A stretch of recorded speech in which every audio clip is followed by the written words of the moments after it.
Bismillahirrahmanirrahim. Alhamdulillah kita bertemu kembali dengan mapel fisika. Pada kesempatan kali ini kita akan membicarakan hukum-hukum yang ada pada fluida statik.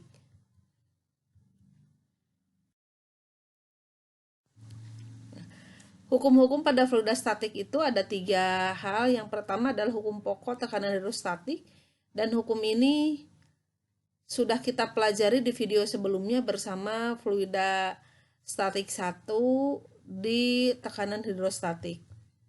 Hukum yang kedua adalah hukum Pascal, kemudian hukum yang ketiga adalah hukum Archimedes. Nah, yang akan kita bahas pada pertemuan sesi ini adalah hukum Pascal dan hukum Archimedes. Hukum Pascal, bunyi dari hukum Pascal, tekanan yang diberikan pada suatu zat cair di dalam ruang tertutup akan diteruskan sama besar oleh zat cair tersebut ke segala arah. Jadi, kalau dalam sebuah wadah tertutup ada zat cair, kemudian diberi tekanan, maka tekanan itu akan tersebar merata dengan nilai yang sama ke segala arah. Dengan kata kuncinya tadi, zat cair itu dalam ruang tertutup. Nah, misalkan ini ada sebuah wadah berbentuk U, penampang 1 tertutup, penampang 2 juga tertutup. Misalkan ini penampang yang ini bisa digeser-geser baik di A1 maupun di A2. Nah, kalau F1 menekan ke bawah dengan gaya F1 di penampang 1, maka nanti permukaan A1 ini di sebelah sini akan mengalirkan seluruh meneruskan tekanan yang berasal dari gaya F1 ini akan diteruskan ke segala arah, kiri kanan, atas bawah. Karena ini tertutup, maka dia akan terus ke sini, kemudian ke kanan, dilanjutkan ke atas, maka F2-nya akan terangkat. Jadi tekanannya terangkat. Nah, kalau misalkan yang diberikannya di sebelah A2, F2 sama seperti di F1 juga, jika di F2 diberi gaya, maka ini tekanannya oleh zat cair ini karena ruangnya tertutup akan diteruskan ke segala arah, mengalir ke sini, dan F1 yang terangkat. Itu sebaliknya. Jadi ini salah satu sebetulnya ya. Kalau F1 menekan ke bawah, berarti F2-nya terangkat ke atas. Kalau F2 turun, diberi tekanan di F2, maka F1 yang terangkat. Nah, ini lebih jelasnya. Jadi kalau F1 memberi gaya sehingga menimbulkan tekanan di penampang A1, maka ini ditekan ke segala arah, tekanannya akan diteruskan ke seluruh penjuru, tapi karena ini ruang tertutup, maka dia akan mengalir, bergerak, tekanannya sesuai wadah. Ini ke sini, kemudian naik ke atas sehingga F2 terangkat. Jadi di penghisap 1 mempunyai luas penampang A1. Jika penghisap 1 ditekan dengan gaya F1, maka zat cair akan menekan penghisap 1. Tekanan dari penampang 1 akan diteruskan ke segala arah, sehingga penampang A2 akan tertekan oleh tekanan P, dan gaya F2 terangkat ke atas. Jadi tekanan di A1 maupun di A2 ini sama besar, meskipun luas penampangnya A1 dan A2 berbeda. Jadi tekanannya sama, yang berbeda apanya? Yang berbeda adalah komposisi antara F dan A, baik di penampang 1 maupun di penampang kedua. Tadi berdasarkan hukum Pascal bahwa tekanan di penampang 1 akan sama dengan tekanan di penampang kedua. Kita tuliskan begini, tekanan penampang 1 sama dengan tekanan penampang 2 dengan syarat tadi dalam ruang tertutup ya. Disimbolkan bahwa tekanan adalah P di 1 akan sama dengan P di 2. Karena tekanan itu adalah gaya perluas, maka tekanan di penampang 1, F1 per A1 akan sama dengan tekanan di penampang 2, F2 per A2. Jadi F1 per A1 sama dengan F2 per A2. Dengan P adalah tekanan satuannya Pascal atau N per M persegi, F adalah gaya satuannya Newton, A adalah luas penampang, satuannya meter persegi. Contoh, Seorang montir ingin mengangkat sebuah mobil untuk membersihkan bagian bawahnya seperti gambar di bawah ini. Jika berat mobil tersebut adalah 400 kg, jari-jari penghisap kiri 0,4 meter dan penghisap kanan 2 meter, berapa gaya minimal yang harus diberikan agar mobil dapat terangkat? Seperti pada gambar. Nah, penyelesaiannya, dari gambar ini kita dapat mengetahui bahwa ada dua, ini dalam wadah tertutup, terhubung. Di F ini diberi gaya, berapa sih gaya F agar mobil yang 400 kg itu bisa terangkat. Dengan luas di kiri dan di kanan diketahui, jari-jarinya di kiri 0,4, jari-jarinya di kanan 2 meter. Solusinya atau penyelesaiannya diketahui tadi. M, misalkan yang kanan itu bagian kedua, yang kiri bagian pertama. Boleh dibalik sih, misalkan di kanan pertama, di kiri kedua, boleh, tapi harus konsisten.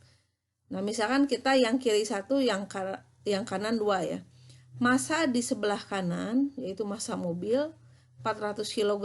Tulis di sini, massa penampang 2 400 kg. R1 yang ini 0,4 meter, R2 2 meter. Ditanyakan F1. Jawab berdasarkan hukum Pascal bahwa F1 per A1 sama dengan F2 per A2. F1 dibagi 4 pi R kuadrat. Kenapa sih Mbak 4 pi R kuadrat A-nya? Asumsinya kalau diketahui jari-jari berarti bentuk dari penampang ini adalah lingkaran. Sementara rumus lingkaran adalah pi R kuadrat. Nah, A1 berarti pi R1 kuadrat, A2 pi R2 kuadrat. Sehingga persamaan Pascal F1 per 4 F1 per pi R1 kuadrat sama dengan F2 per 4 pi R2 kuadrat. Nah, F2 itu kan berat mobil, gaya berat dari mobil.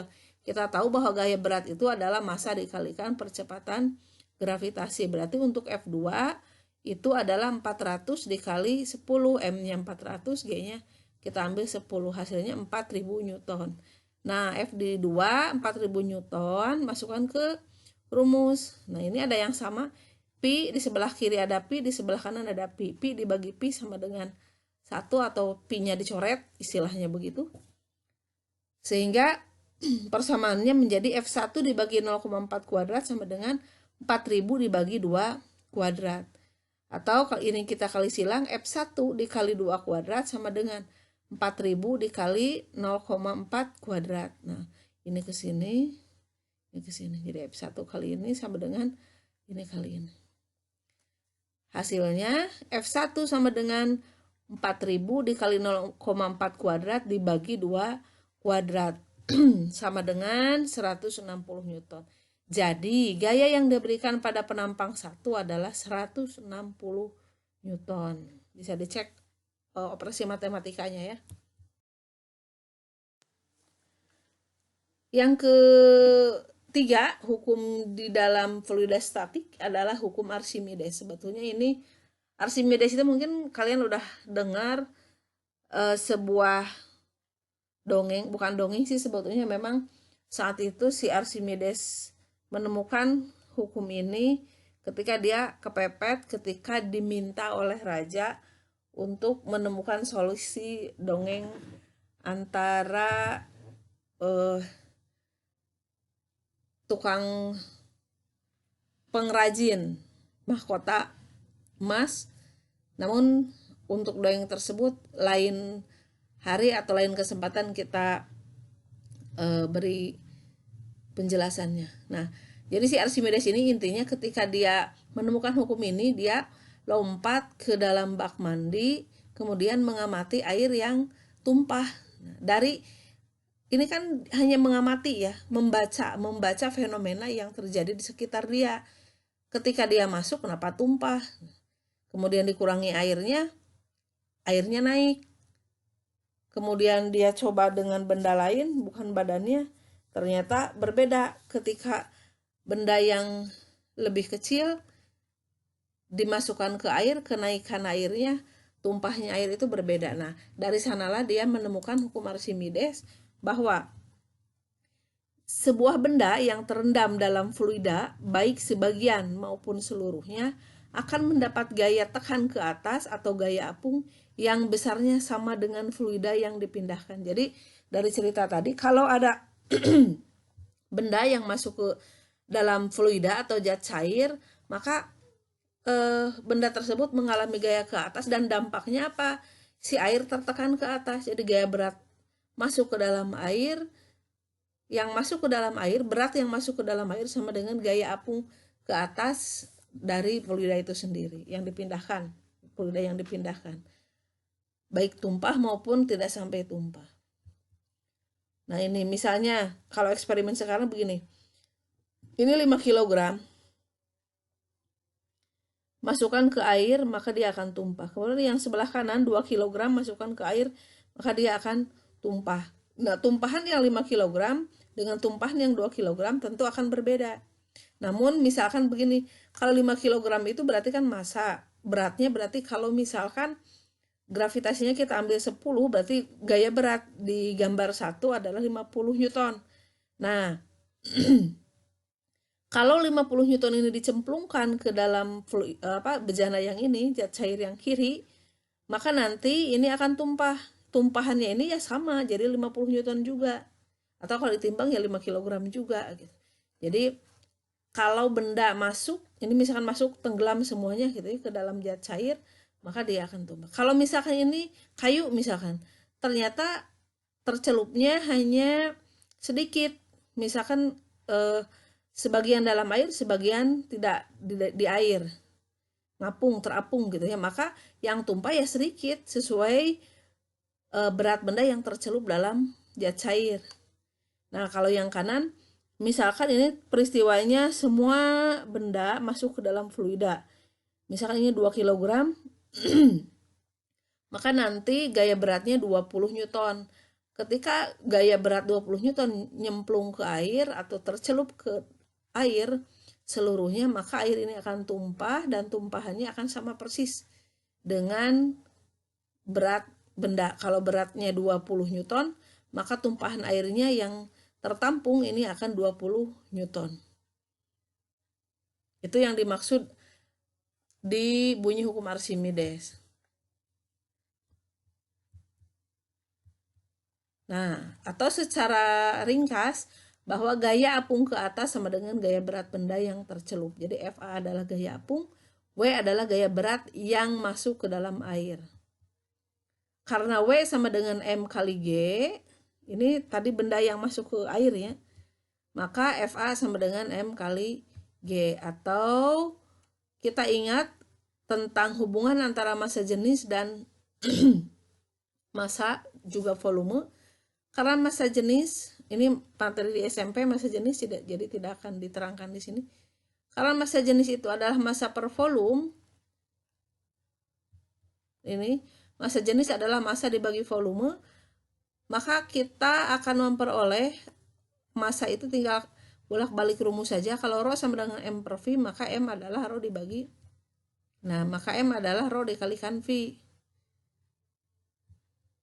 Sehingga gaya apung ke atas yang asalnya FA sama dengan M kali G, M-nya kita ganti dengan rho kali V, maka menjadi W sama dengan rho VG. Sehingga FA ini sama dengan rho VG. Nah, jika suatu sistem dalam keadaan seimbang, maka dapat dirumuskan ini tadi, FA sama dengan WB, gaya apung sama dengan gaya berat benda yang tercelup. Nah, gaya apung sendiri tadi rho F, PBF, dan G. Sama dengan, ini juga sama rho B, PB, dan G. Kalau ini fluida, kalau ini benda yang masuk ke dalam air. Nah, sama-sama ada G, kiri kanan ada G, kita coret. Maka nanti persamaannya menjadi rho F, PBF sama dengan rho B dikalikan VB. Dengan rho F adalah massa jenis fluida atau zat cair. PBF adalah volume benda yang masuk ke dalam zat cair ini ya, sama dengan rho B massa jenis benda, VB volume benda keseluruhan. Jadi kalau yang F atau gaya apung ke atas ini V-nya volumenya diambil dari volume benda yang tercelup. Kalau massa jenisnya massa jenis fluida, P-nya volumenya adalah volume benda yang tercelup ke dalam fluida. Kalau keseluruhan tercelup berarti sama di kiri kanan volume benda. Kalau misalkan sebagian berarti ya berapa persen yang masuk ke dalam fluida ini masuk ke ruas di sebelah kiri, di ruas gaya apung ke atas. Kalau di ruas gaya berat benda ya V benda keseluruhan. Dengan keterangan M adalah massa, satuannya kilogram, Rho massa jenis, satuannya kilogram per meter kubik, V adalah volume, satuannya meter kubik, FA gaya apung, satuannya Newton, G percepatan gravitasi, satuan M per S kuadrat, WF gaya berat benda, satuan Newton, Rho F massa jenis fluida, kilogram per meter kubik satuannya, PBF adalah volume benda yang tercelup ke dalam zat cair, satuan meter kubik, Rho B sama dengan massa jenis benda, satuan kilogram per meter kubik, VB volume benda, satuannya meter kubik. Nah, dari peristiwa Archimedes yang menemukan hukumnya tadi bahwa gaya apung zat cair yang terdesak sama dengan berat benda yang tercelup, maka ada fenomena lain yaitu terapung, melayang, dan tenggelam. Kita bahas satu persatu. Untuk yang terapung, nah ini untuk yang terapung itu mengapung ya. Jadi si benda ada pada zat cair tapi tidak seluruhnya masuk. Jadi sebagian ada di udara, sebagian ada di air atau di fluida. Nah ini misalnya seperti gambar ini. Nah ini misalkan ini airnya segini. Kemudian bendanya sebagian ada di dalam zat cair, sebagian lagi ada di udara. Untuk peristiwa terapung artinya massa jenis benda lebih kecil daripada massa jenis zat cair. Ini di SMP, materi SMP. Rho B kurang dari Rho F, artinya massa jenis benda kurang dari atau lebih kecil daripada massa jenis fluida. Kemudian hanya sebagian volume benda yang tercelup ke dalam zat cair. Tadi ya, sebagiannya di dalam air atau di dalam fluida, sebagian lainnya di udara. Sehingga volume benda terbagi menjadi dua bagian, yang tercelup dan yang terapung. Volume benda VB aksen plus PBF. PB aksen yang ada di udara, PBF ada ya di zat cair. Sehingga gaya apung ke atas pada peristiwa melayang adalah FA sama dengan Rho F PBF kali G. Rho F adalah massa jenis fluida, VBF adalah volume benda yang ada pada fluida dikalikan G. Jadi yang di udaranya tidak dimasukkan. Yang dimasukkan dalam peristiwa terapung hanya volume benda yang ada di sini segini. Kalau misalkan setengahnya setengah di air, setengah di udara, berarti volume bendanya yang dimasukkan ke sini hanya setengah dari volume volume totalnya. Kalau misalkan 2/3 di zat cair, berarti 2/3 yang dimasukkan ke dalam rumus ini. Nah, karena FA adalah Rho VG, sebelum ke sini kan ada Rho dikalikan V dikalikan G sama dengan Rho B VB dikalikan G. G-nya sama dicoret, sehingga persamaan akhirnya menjadi ini. Rho F kali PBF sama dengan Rho B dikalikan VB, dengan PBF adalah P benda yang tercelup, PB volume benda total. Keterangannya ini hampir sama dengan yang tadi keterangannya. Kemudian peristiwa berikutnya adalah melayang. Nah, jadi si benda total ada di dalam fluida tetapi tidak tenggelam, tidak sampai ke bawah. Artinya massa jenis benda hampir sama dengan massa jenis zat cair. Kenapa dikatakan hampir sama? Sebetulnya kalau di buku-buku literatur itu dikatakan sama gitu ya.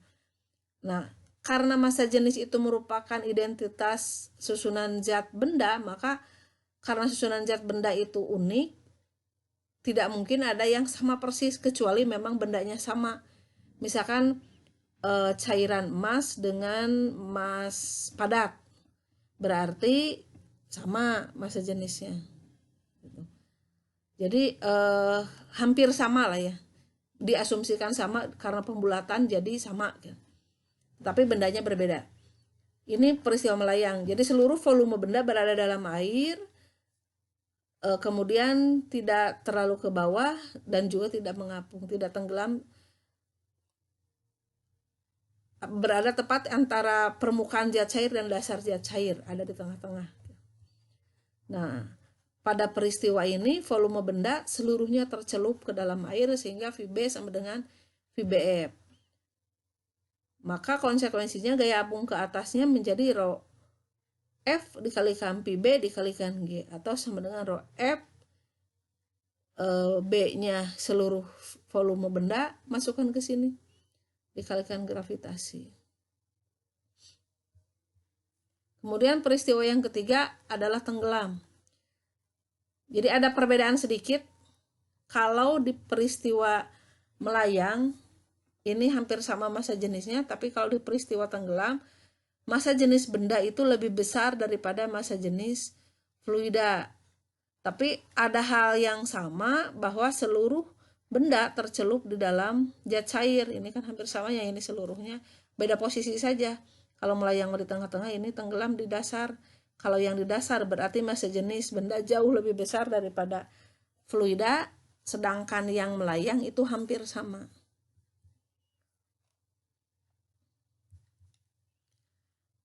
Gaya apung ke atas kita bisa melihat dari perbedaan antara berat benda di udara dan berat benda di fluida. Jadi kalau yang tenggelam itu mencarinya begitu. Jadi harus dicek berapa sih di udara, berapa di air. Ini dikaitkan atau dihubungkan, diukur dengan neraca pegas atau yang langsung satuannya Newton. Sebetulnya peristiwa melayang juga bisa seperti ini, diukur. Sehingga rumus akhir bisa kita tuliskan, karena di sini sebelum ke rumus yang tertera, F itu kan tadi rho dikalikan G dikalikan V, berarti ini rho dikali G kali V sama dengan WU adalah MU kali G dikurangi WF MF dikalikan G. Jadi di seluruh ruas ada gravitasi, maka gravitasinya dicoret, sehingga FA sama dengan WU dikurangi WF itu sama dengan rho F dikalikan PB sama dengan MU dikurangi MF. Jadi tetap sama-sama dari hasil pengukuran massa atau hasil pengukuran berat di udara dan di dalam fluida. Keterangannya ini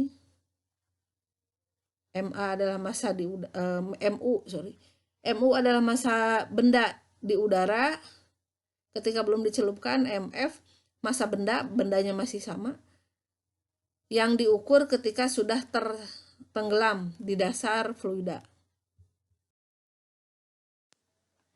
Contoh soal untuk hukum Archimedes. Massa jenis air laut 1025 kg per meter kubik. Hitung volume batu yang tercelup ke dalam air laut jika berat air laut yang dipindahkan oleh batu sebesar 200 Newton. Ini yang dibayangkan di lautnya ya. Misalkan air lautnya itu diwadahi ke ember atau seperti apa gitu ya. Jadi karena kalau batu dicemplungin ke laut, logikanya kita nggak bisa mengamati kenaikan air laut. Jadi misalnya ini air laut, peristiwanya dimasukkan ke sebuah wadah yang bisa diamati, kemudian dimasukkan batu ke dalamnya, berat batu 200 Newton, ternyata nanti air lautnya otomatis mengalami kenaikan. Nah, berapa sih air laut yang dipindahkan di peristiwa tersebut?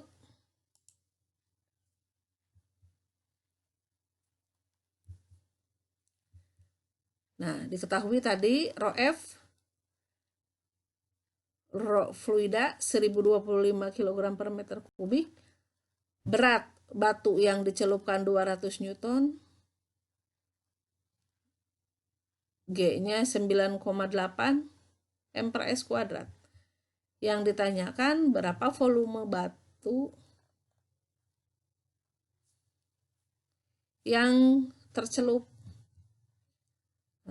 berdasarkan hukum Archimedes bahwa gaya apung itu adalah rho F kali G kali pi BF. Ini untuk yang tenggelam karena batu tenggelam dalam air.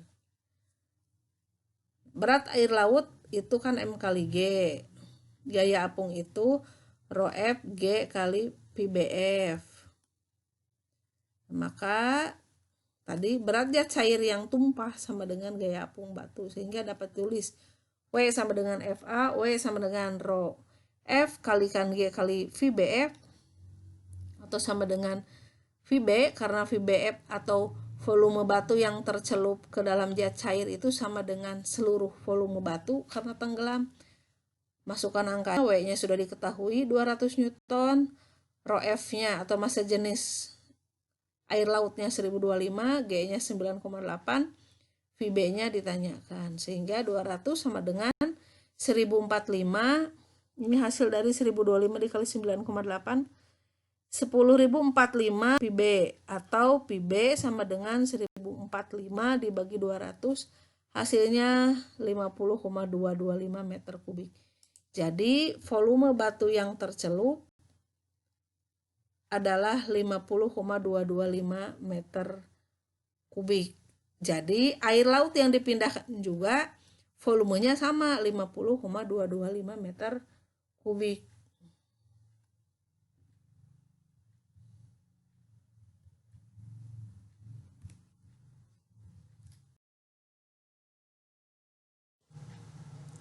Sampai sini pertemuan kita tentang fluida statik kedua, hukum Archimedes dan hukum Pascal. Jadi hukum-hukum yang ada dalam fluida statik sudah selesai. Yang pertama tekanan hidrostatik, yang kedua Pascal, yang ketiga hukum Archimedes. Terima kasih, tetap semangat. Sampai jumpa di sesi selanjutnya pada video pembelajaran fisika yang lain.